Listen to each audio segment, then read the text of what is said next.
Hey guys, what's up? It's Arthurs, and today I'm gonna try DLSS and RTX in Outriders and Call of Duty Warzone with this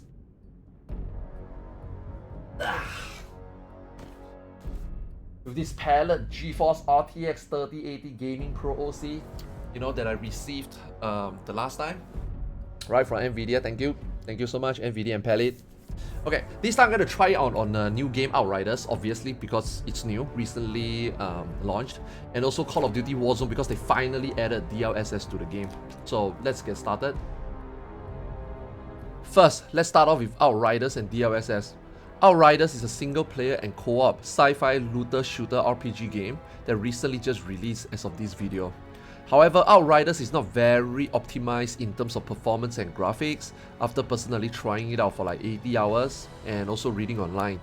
But however, exactly because of this, we can try out DLSS and actually see the difference even more. There are multiple settings, as you can see, ranging from performance all the way to quality, so you can pick your poison.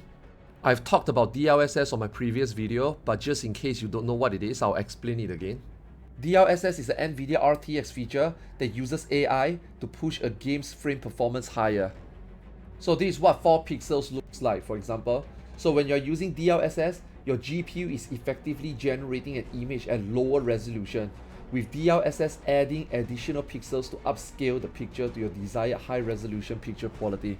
So once it upscales and decides which pixels needs to be filled, it will then use AI to effectively fill up this pixel so that you are running at lower resolution, but then the image that you see is presented as a higher resolution. It's pretty insane. You are technically running at lower resolution, but you are getting more FPS and better performance through DLSS. It's the best of both worlds. There's a lot of graphical effects for this game, as you can see, during combat especially. And with DLSS on, my frame rate is about 130 average, and this is including me streaming. When I'm not streaming and I play this game offline myself or with my friends, I usually get about 170 to 180 FPS during combat. So it's pretty good, Now, like I said earlier, this game is new and it's not very optimized in terms of performance and graphics. So I'm pretty surprised that I'm able to get this much frame rate even when having so many things going on the screen, as you can see. This game will definitely run better, look better, and more optimized as they roll out patches and hotfixes. So I really look forward to it. Now with DLSS off, you can see that the FPS is hovering around 90 to 120. Again, this is when I'm streaming. Overall, you can definitely see the FPS increase with DLSS on, even more so when I'm playing this game when I'm not streaming. In summary, DLSS is a very good way to improve your FPS and performance and maintaining high resolution. This is even more prominent if you like playing games in 4K. Now let's talk about the second feature, RTX, also known as Ray Tracing. It is the holy grail of gaming graphics, simulating the physical behavior of light to bring more real-time, cinematic quality rendering to even the most visually intensive games. Ray Tracing is not available in Outriders, and therefore from here on I will be doing Call of Duty Warzone to show you some of the Ray Tracing features. We like to call it RTX on. It makes your game looks way better, however at the cost of little bit of frame rate and performance. I would say it will lower your FPS by like 20 to 30, at least for my case it lowers 20 to 30. But sometimes if you want to indulge yourself with better graphics quality, I would say go for it, turn it on and see it yourself. Turning Ray Tracing on makes your game looks way more beautiful than it already is.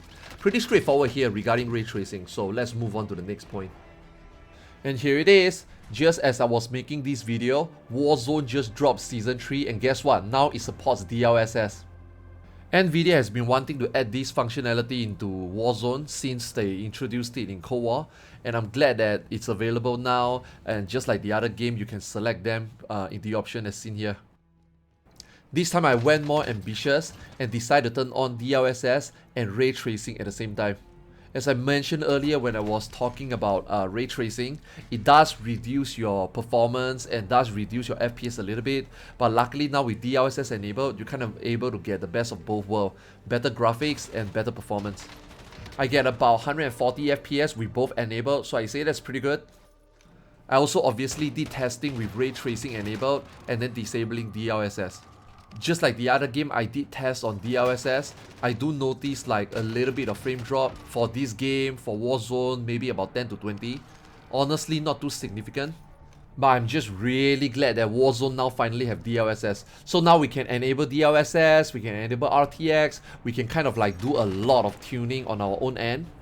And I think now everybody is able to enjoy like better performance, better FPS, or even better graphics. Bear in mind that DLSS is still being optimized, and Nvidia claims that DLSS will continue to improve over the months and years to come. It can definitely deliver substantial performance uplift without affecting the look and feel of the game. Overall, very impressed by the RTX 30 series card and how the tech blends in nicely. And there we go. Thanks for watching this video, and thank you again, Nvidia and Palit, for providing this Palit GeForce RTX 3080 GamingPro OC for me to try out DLSS and RTX on Outriders and Call of Duty Warzone. Right? As usual, I'm not very good at video editing, so I hope I did a decent job again. And hey, please do subscribe to this channel, like and comment in this video for more inquiries, and I hope to see you guys soon in the next video. Yeah, thanks so much, man, guys. Thanks for watching.